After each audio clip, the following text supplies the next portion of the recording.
More minutes? Sure, sure.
Yeah, sure. Start whenever you want.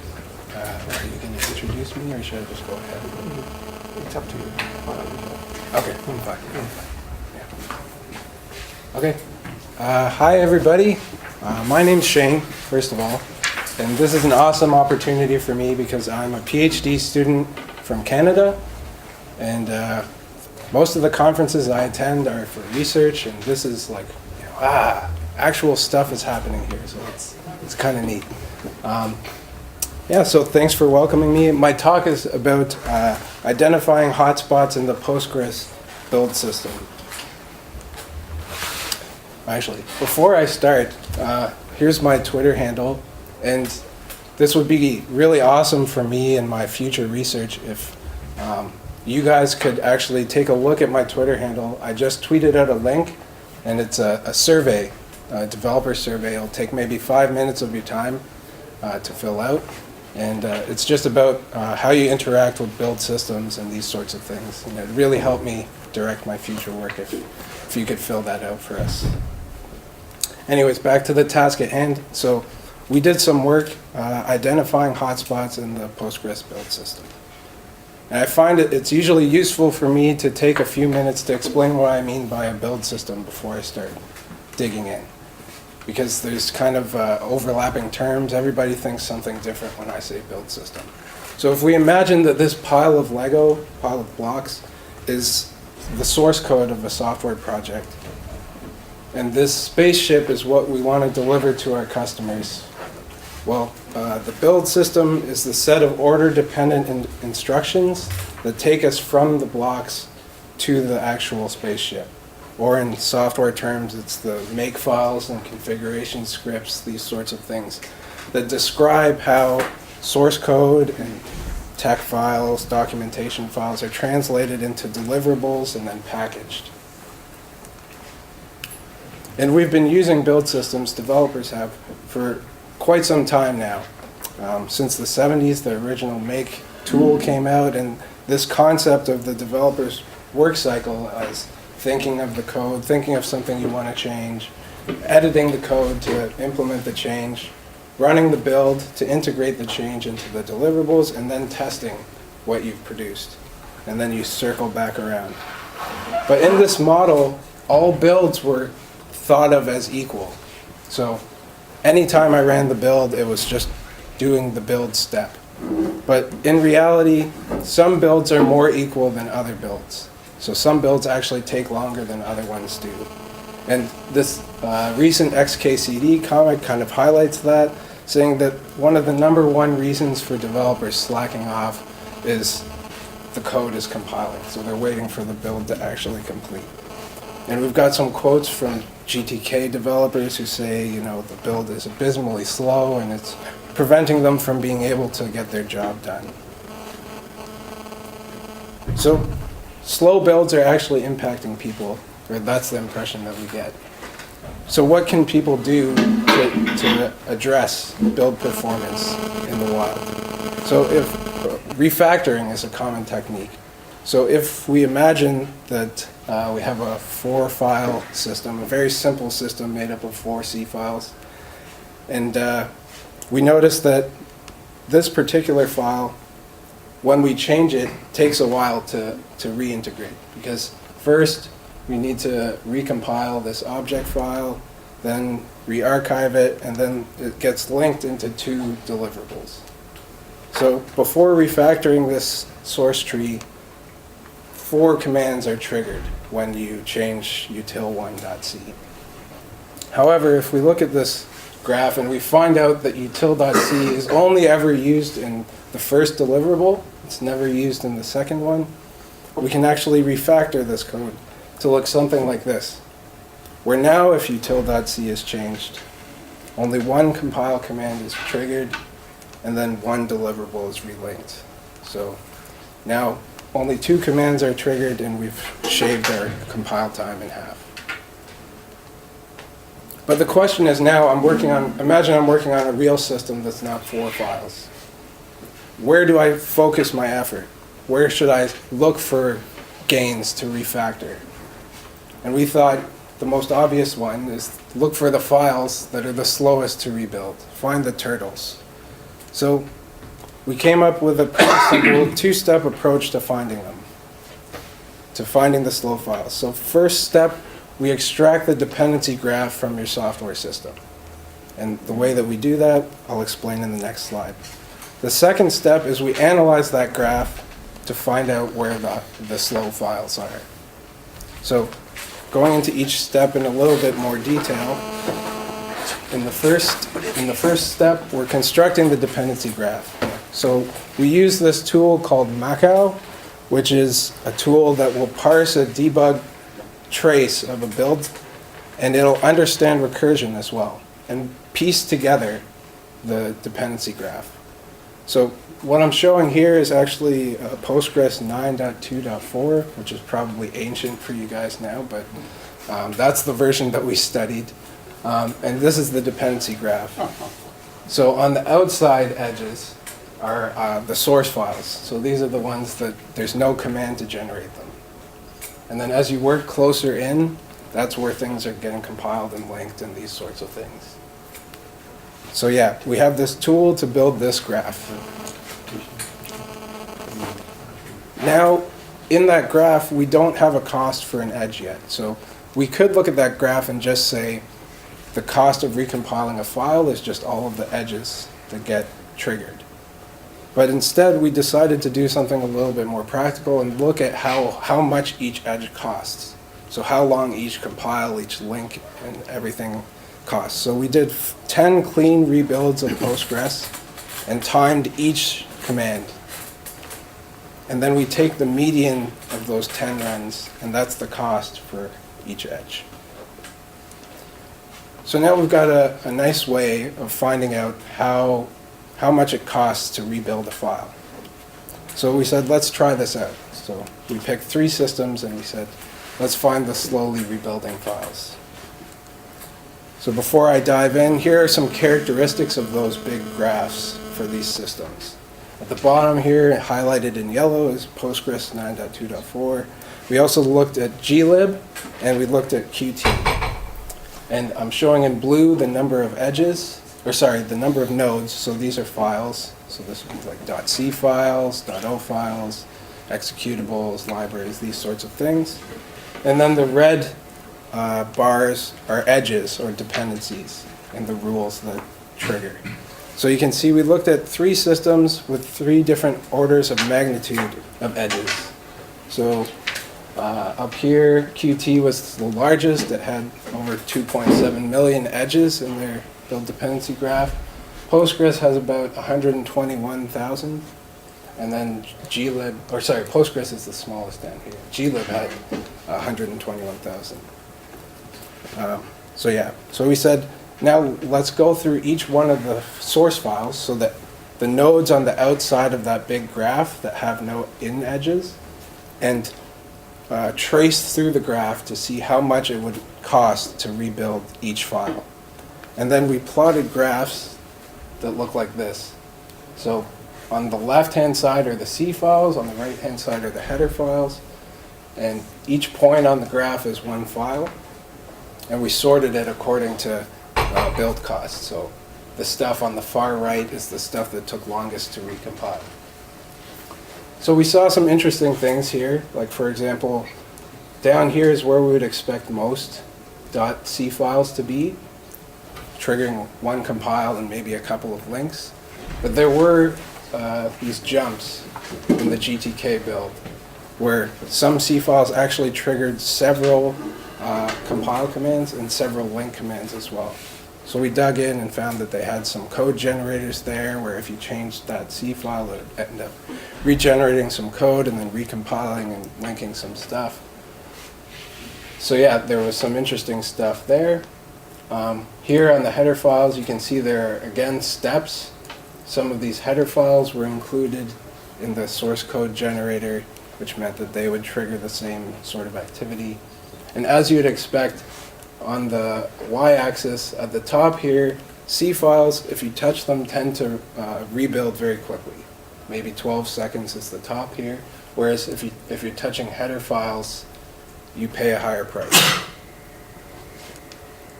This is what Postgres looked like, which was much more, I guess, flat, what we'd expect.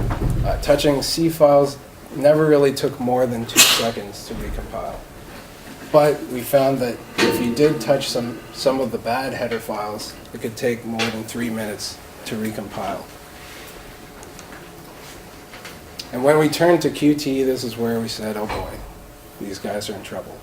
Because there are some C files that actually took almost 3 minutes to recompile, and there were some header files that took over 2 hours to recompile.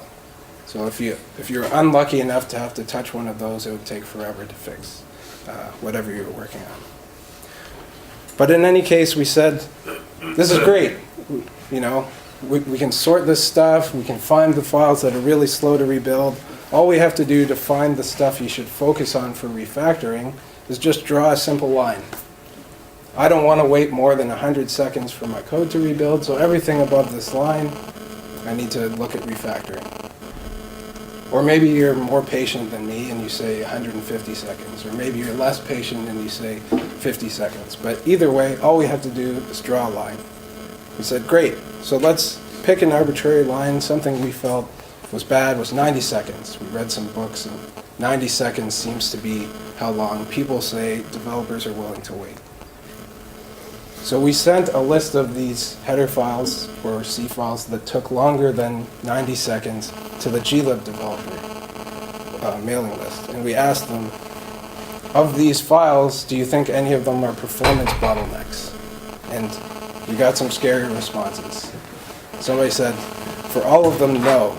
None of them are hotspots. We don't care about those files. They're not painful at all. Then we asked them why. He said, because none of these files change that often. So we went back to the drawing board. Originally we said, let's look for the slow files. Maybe it's not the slow files that are the bottlenecks, because they might only rarely change, right?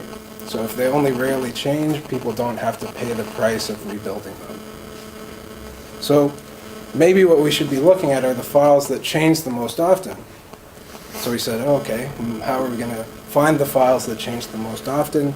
We turned to the version control system, and we did some simple mining. We just looked at, for example, for each file, the number of changes that had happened. And we assumed that files that changed a lot in the past will continue to change a lot in the future. So then we said, okay, let's build those same graphs, draw a line there. What we found is that many of these files already built very quickly. So we thought, okay, that's not going to work either. So focusing on the files that change the most often also isn't sufficient, because they may already be optimal. There's not much you can do to refactor a file that builds in less than a second. So what we suggest is that instead of trying one or the other, you should focus on both. So we call these files build hotspots. They're the files that rebuild slowly, but also they change frequently, so people have to pay that cost of rebuilding a lot. So we took this two-step approach that we originally had and turned it into a three-step approach. So we added a third step where we took the version control stats that we mined integrated it with the stuff we pulled from the dependency graph to get what we call a quadrant plot. And this is a pretty simple concept. We just take the rebuild cost and the number of changes for each file and plot them against each other on XY grid. So each one of these dots would represent one of the files in your system.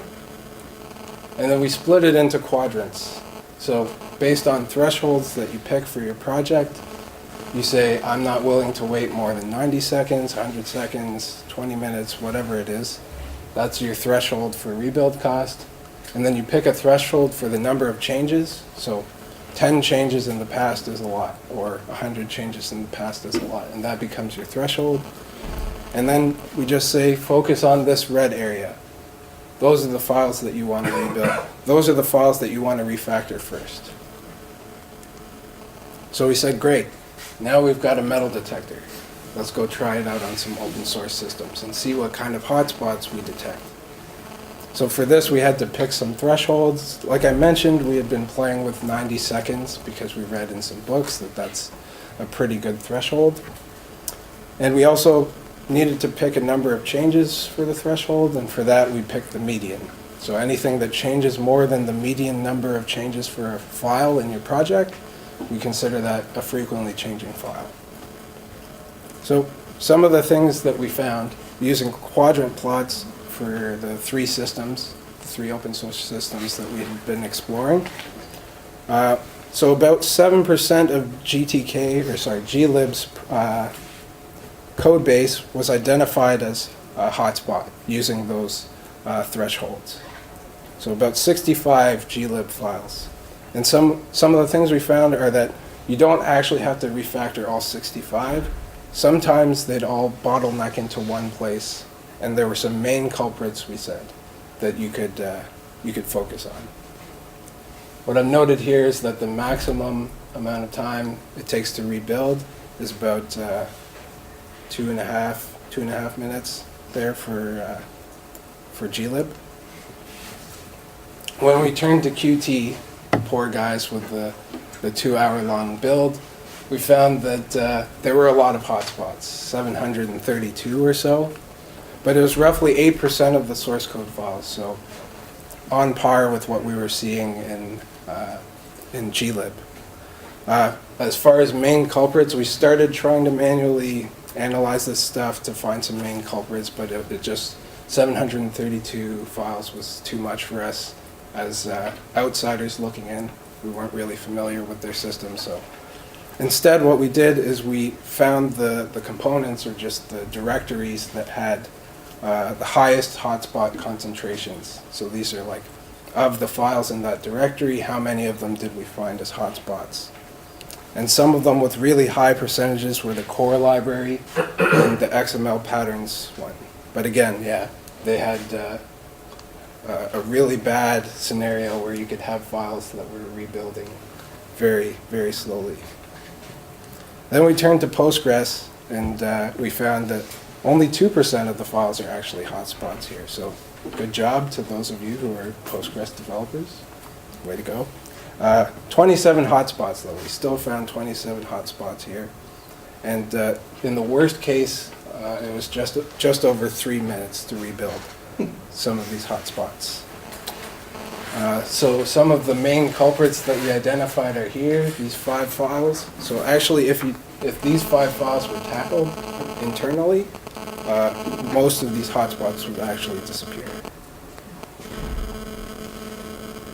So if I kind of shift now to what we learned from doing all of these studies on hotspots, is that they kind of highlighted this transitive trend for hotspotness, if I could make up a term.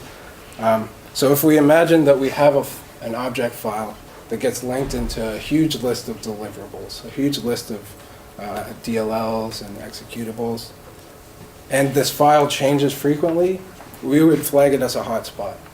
So this C file here would be considered a hotspot. But if this C file actually ended up including a header file, this header file can actually, changing this header file can trigger the same amount of build activity. So it's going to end up having to recompile that object file, relink everything. And now if this header file also changes frequently, it's also going to be a hotspot. But that's not it. If this header file is also included in another header file, and that header file includes several other header files, and some of those are also hotspots, we've got what we call a super hotspot. So changing this file will actually trigger 3 hotspots to recompile, which then keeps getting compounded the further up you go. So the advice we have here is that you should try to limit the use of these header file hubs, so header files that just include other header files, because they tend to accumulate build activity, and if they change frequently, now these become hotspots. So just to quickly sum up what I've been talking about, so we started out saying what I meant by a build system. It's a set of order-dependent tasks that have to be executed in order to translate your source code and your documentation into something that your customers or your users need. And developers rely on the build system to be quick so that they can make their edits, change their deliverables, and test them quickly to keep that feedback loop fast. But there are some files that end up taking longer than others to rebuild, and they can really interfere with developers. So what we set out to do was come up with a way of finding these files so that you can refactor them and improve your build performance. So we first started out trying to find just the files that rebuild slowly. That didn't work out so well. We tried the files that changed the most often, which also didn't work out so well, but when they were combined, so we call these files build hotspots. And they're the ones that rebuild slowly, but also take a long, change very frequently. And we came up with an approach to find these files based on thresholds.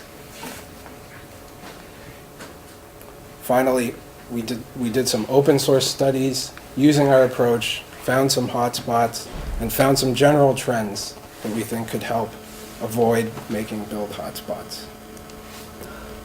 So that's all I've got to say about build hotspots for now. I'd be happy to take questions from you guys, but at the same time, I'd like to remind you again that we put a survey up, and you can find it at my Twitter link. It would be really helpful to me, and we'd be happy to feedback the results to you guys if you could take the 5 minutes to fill out the survey. Thanks again for your attention. And, yeah.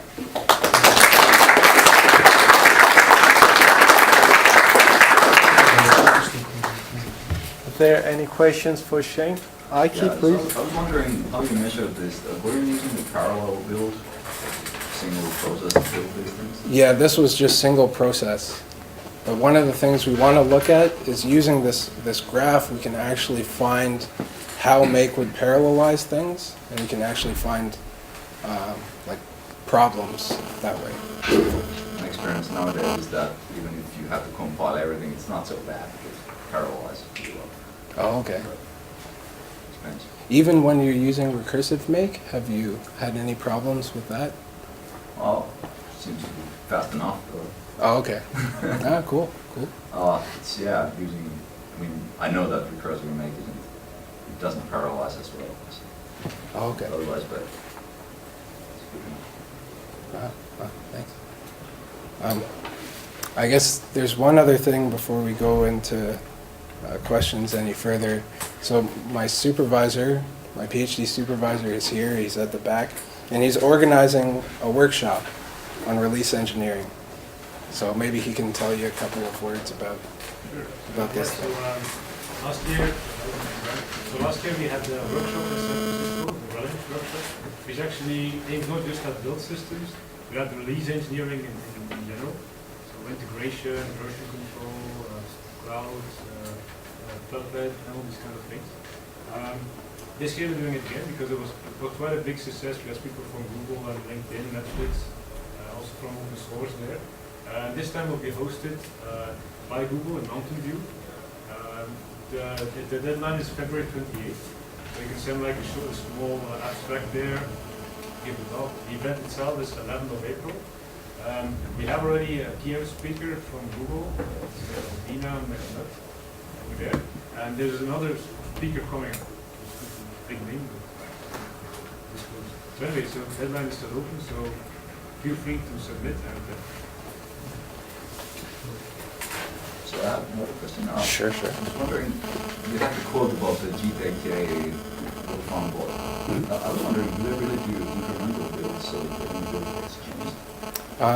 I believe so. I believe, yeah, That's interesting. yeah. I think in our case, it's probably not so much the build for Postgres that's the issue. Because generally, even on a modern laptop, on a Mac like that with an SSD, Postgres will build in a couple of minutes, Right. usually. Takes a while on my Raspberry Pi. Yeah, we keep meaning to buy you something a bit quicker. The bigger problem for us is actually, I would say, running the regression tests, because that takes orders of magnitude longer than actually building the code on those systems.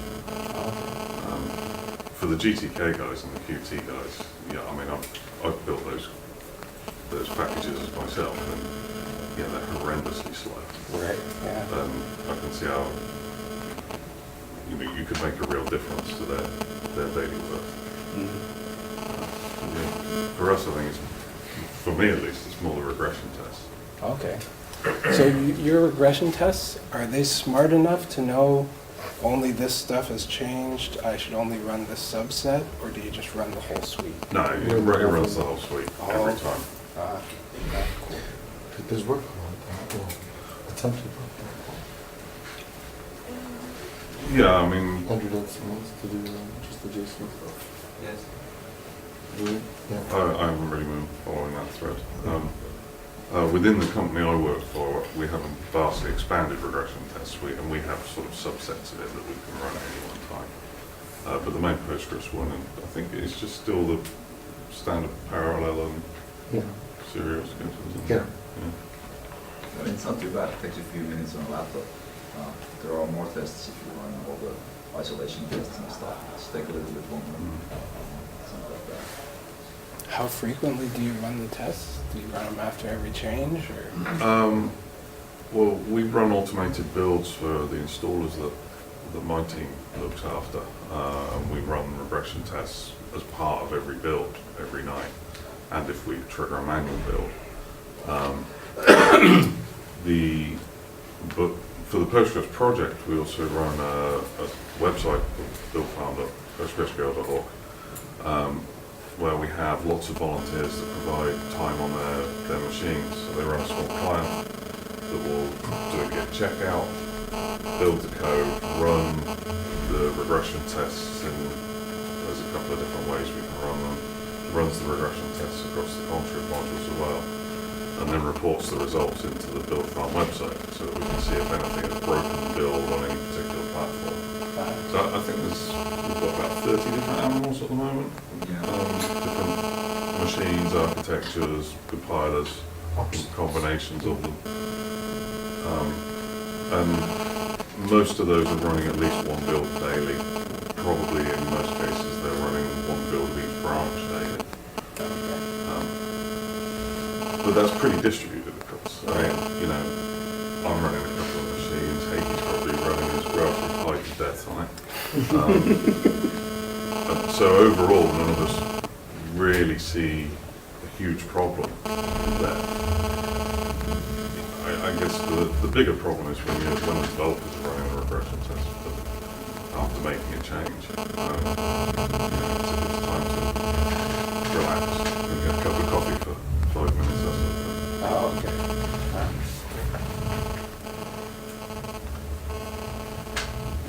So actually, that problem is quite common. So last year at that workshop, we had someone from Google who came and had the same issue. Like, the test took ages.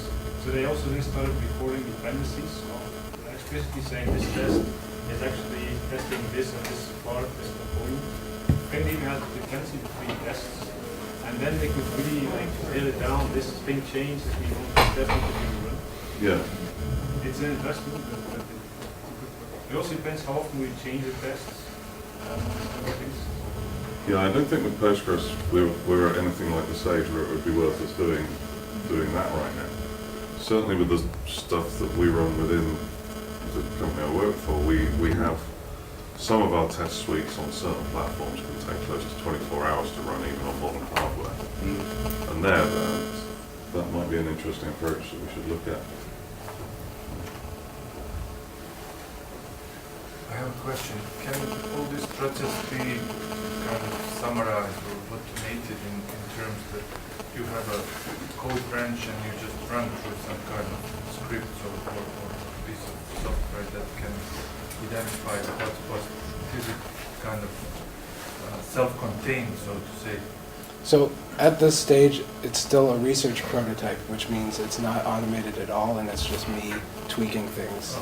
But yeah, it could very much be automated. The step that takes a while is the 10 clean rebuilds, just to make sure that we've got the right cost for each edge. But that's again a trade-off, right? You could build once and say that's the cost, and then every time you rebuild, you record again. But yes, essentially every step that I do manually right now could be done with a script or automatically.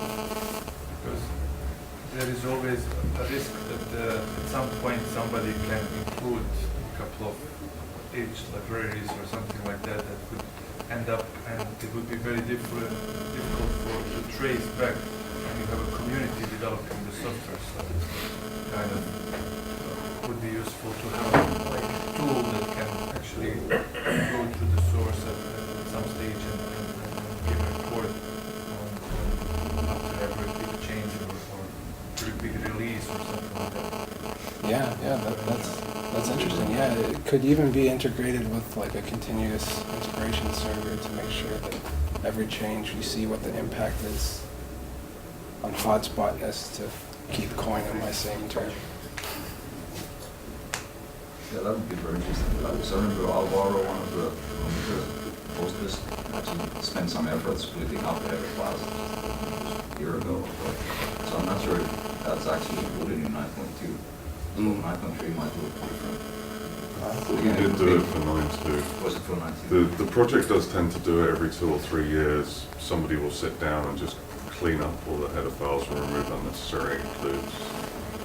It's interesting to have a tool like this to see, when you do that, to see if you actually made any difference. It would be nice to get that as a step in the build farm client. Yeah, we should exchange emails.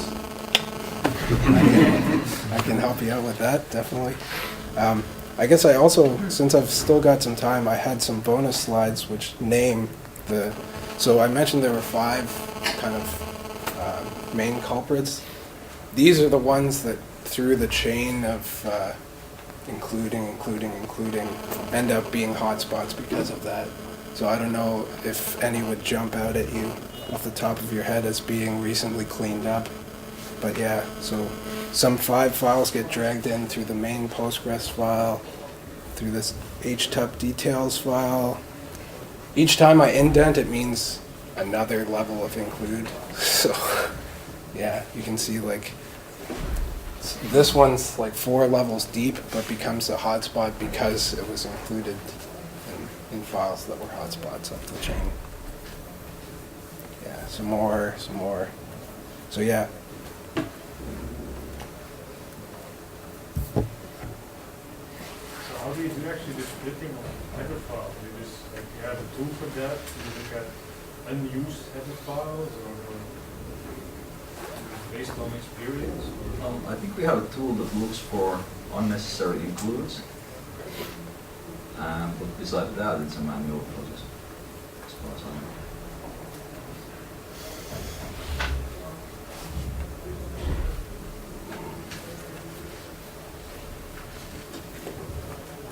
So, were there any other questions? I mean, thanks again for inviting me to come out. This was an awesome opportunity. And one more time, there's a survey up there. Thank you.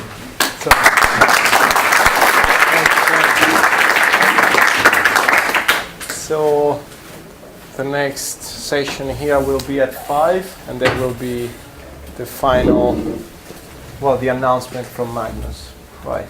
Yeah. Did I get voted back in again or not? Did I get voted back in again? With elections results. Yeah.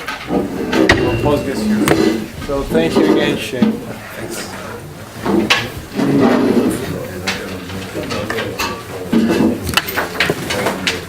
Do you have any idea what you're going to coffee?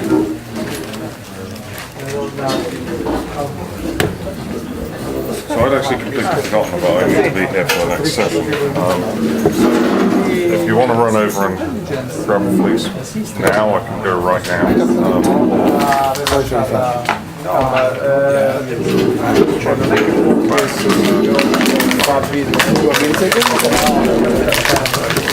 Thanks for your questions. The build speed is a big problem. Even if you change it to heavy files, So what just happened? same thing if I go to QQ. That's a whole Either way, just But yeah, that test suite thing is It'd be nice to publish. It'd be nice to have it published. Play with it. the problem that I have is in the research world. I know. Yeah. Everything's a big idea. Just hack something. Ci sono sulle esterni che If you guys think it would be useful, cioè diciamo uno può prendere anche a pagamento, cioè So I take him, I believe he can launch the reserve on the website, right?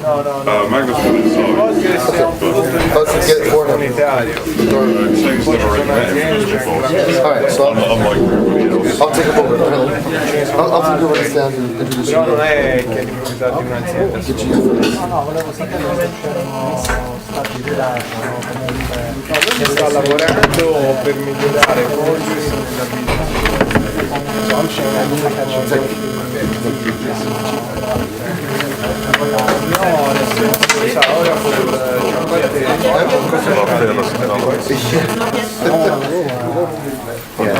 Because of my name or because of the do any development? allora hanno creato, cioè ora la politica Yeah. cioè Yeah. c'è Well, I just un'azienda got che my fa un prodotto business intelligence that they use now però instead con la of business contact. intelligence cioè noi abbiamo clienti su Java e si trovano benissimo Yeah, I'm working on idle transaction. poi c'è anche business But yeah, objects but usually funziona con that full from. ora non si noi arriviamo fino a data tendency to lose things. I have a tendency to lose those things. That's right. Yeah. So I'm like triple checking. The amount of those I have to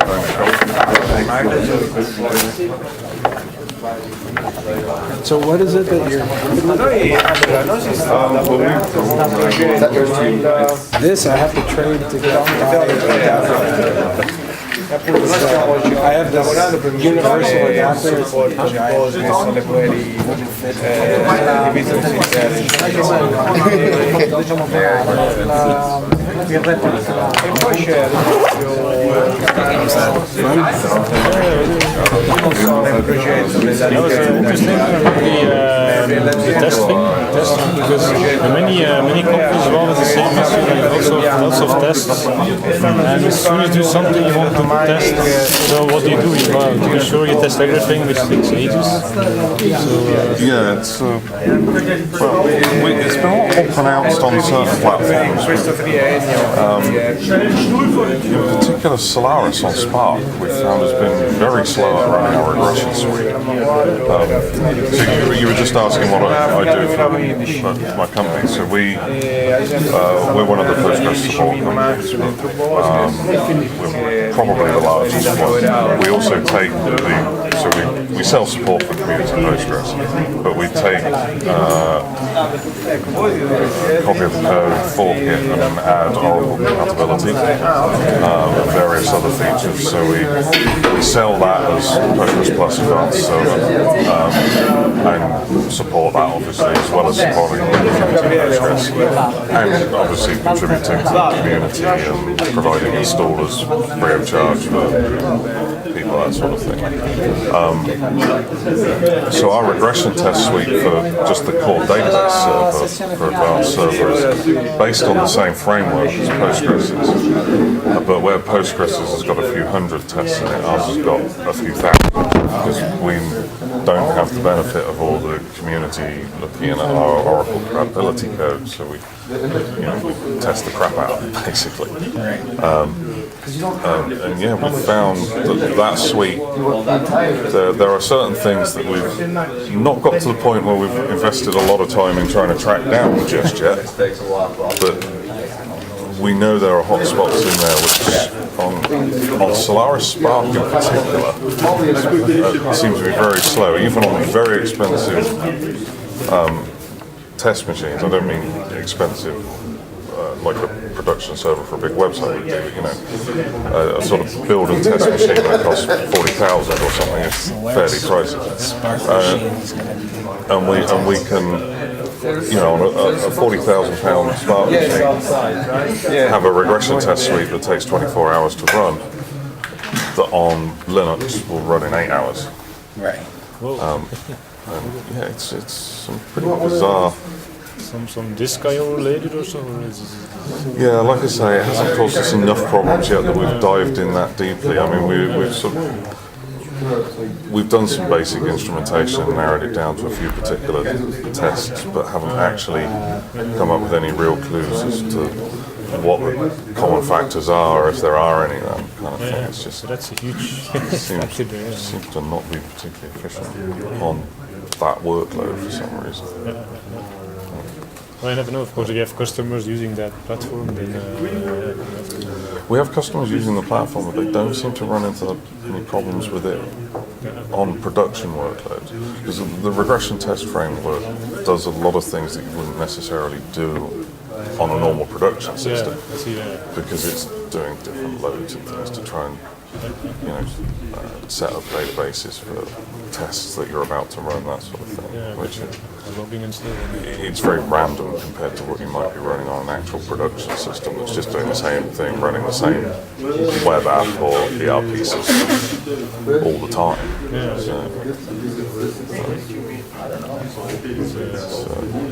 Yeah, it's an interesting idea that sooner or later we're going to get to the point where our regression test suite is, even on the platforms where we don't have these problems, it's just going to take much longer to run than we want it to.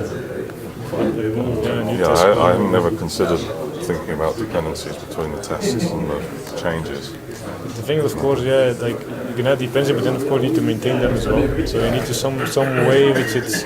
Because if you like a tester adds a new test file, some test script, and he has to figure out where he needs to put dependency, that slows him down, and then so you can have repercussions. Yeah, that would actually be kind of difficult for us, because it's the QA team that would actually develop tests based on bugs and feature requests that have gone in. But those guys wouldn't have any knowledge about how a particular feature was actually implemented, so they wouldn't. I imagine that would be quite a common problem in a software house where different sets of people doing the development to the actual Unless you can leverage like a dependency graph to kind of automatically have them, and then you say based on their includes or something, you kind of. I'm not sure how you'd figure out a direct relationship between it programmatically, because we wouldn't want to exclude things like, for example, if you created a new test that was to test a specific aggregate that we'd added to the database server, you could very easily link that test and say, well, only run this test if these 3 source files which implement that aggregate function they've changed. But actually, we tend to want to do more than that.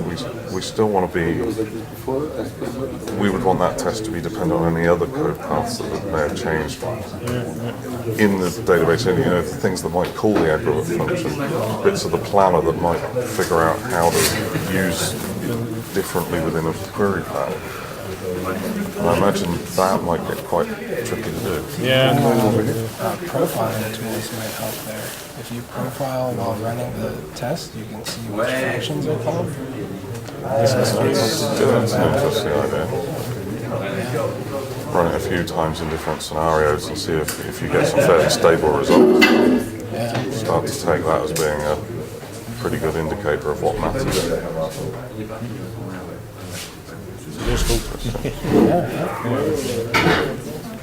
Well, I've seen 3-4 talks today, and I can honestly say this one's given me the most to think about. Cool. Yeah. Thanks for sticking around. I'm thinking about popping out. Good, thank you. Topic I've never seen at PostgreSQL before. I was a little nervous when we chose your talk, but I think it paid off. Cool. Thanks. Anyway. So, do you have time to pop down now, or is it too late? So Vic said he was going to wander down with you. I don't know where he's gone. Yeah, he's right there. He's going to take some things back to the booth anyway. He knows where everything is. Cool. Yeah, we've got our election results, and I was standing for re-election, so I really got to be here. Good luck. Well, there was only 3 of us running for 3 places, so I think it's a foregone conclusion. I still probably should be here anyway. Yeah. Congratulations. Congratulations. Thanks again. Next just there. This one. Okay.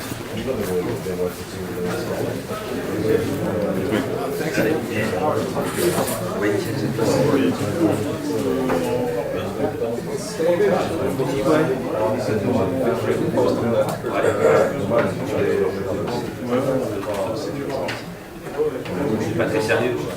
C'est bon, mais c'est pas sérieux.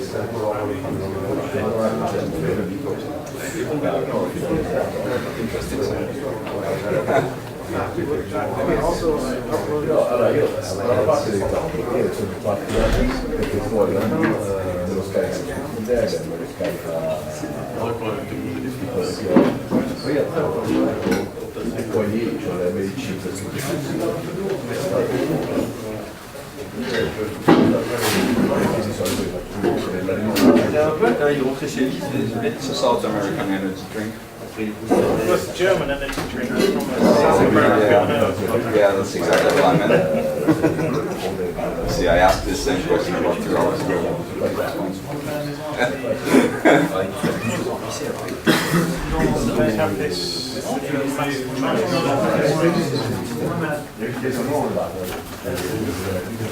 We brought the elephant. Took a while. He's on his way. There he is. Where is he? Yeah. That's a took a pause at the MySQL booth. He's heartily welcomed by the Python. No, it's not evil. It doesn't look by definition as evil.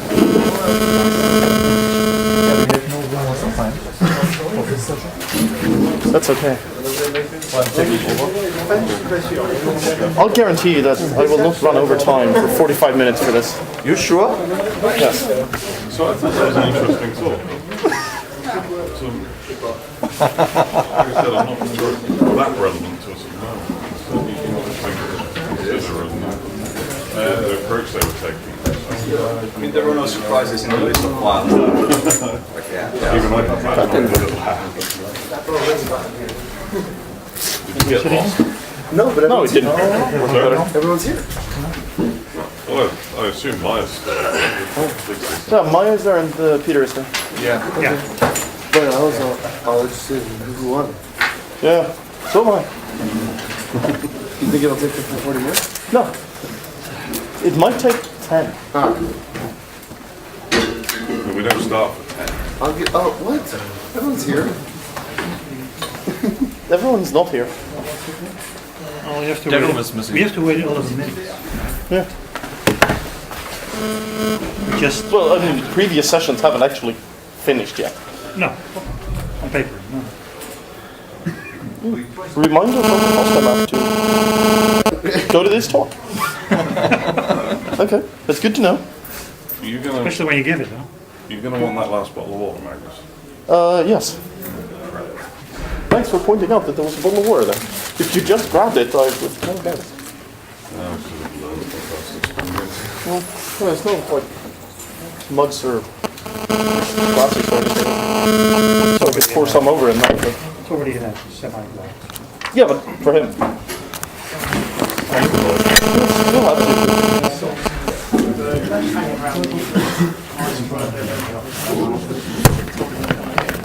I'm not actually planning to present anything either. You just want to charge? You do not need this charger? No.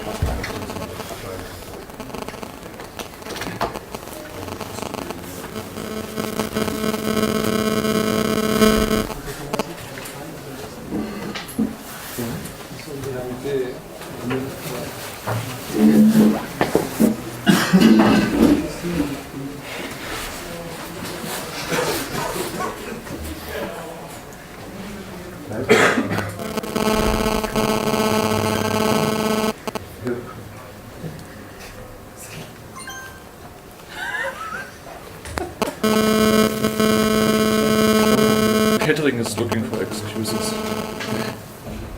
And did he find?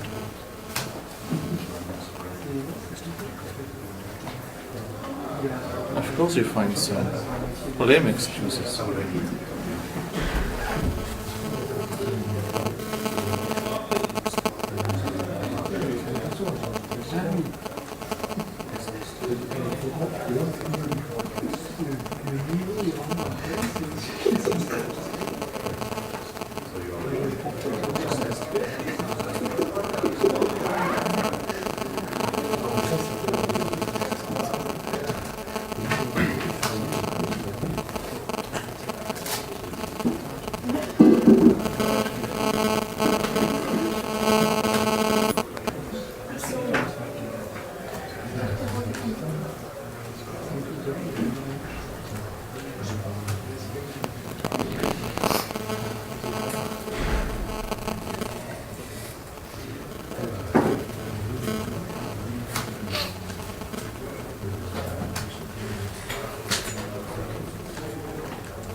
Das war schon nah am Kaffee dran.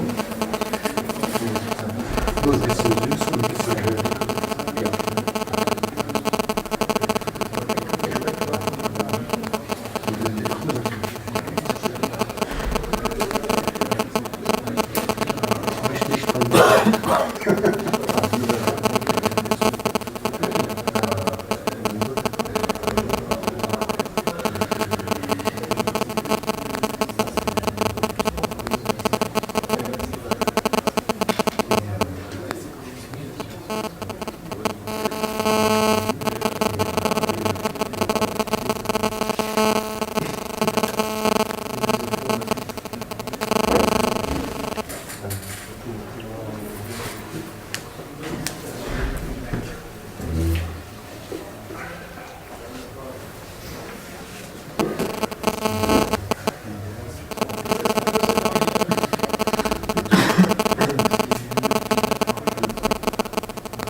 Not to do it.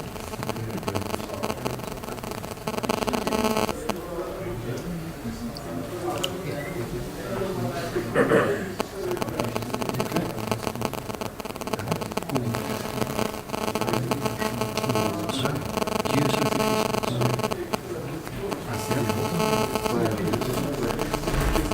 tried and then all the services I'm using don't work. I didn't even notice they only had a V6 because everything just worked. Not for me. I had to switch. As I said, What services were you using? quite a shitty website. Yes, quite obviously. They ran out of IPv4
I've been tracking payments we're making on them right in the middle. This number I signed up for the Postgres Europe membership.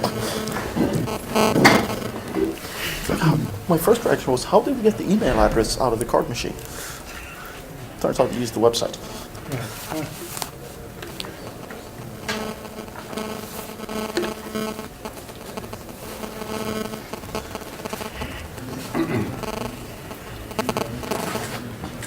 What do we call these? Bugs. Bugs. Apparently. Yeah. Elephant bugs. Elephant. Not Postgres bugs, because Postgres doesn't have bugs. Christoph told us that. Yeah, except 1 or 2 bugs in the application. Still back up. This bug is like another guy has to work with this. But none of that was in stuff I did. No. This time. So we were actually distributing bugs today? Yes. What's wrong with this picture? Yeah, we couldn't fit the Trojan horses.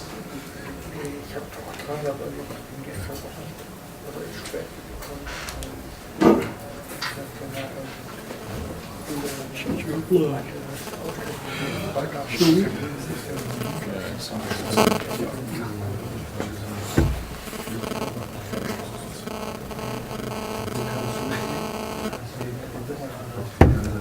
Let's start.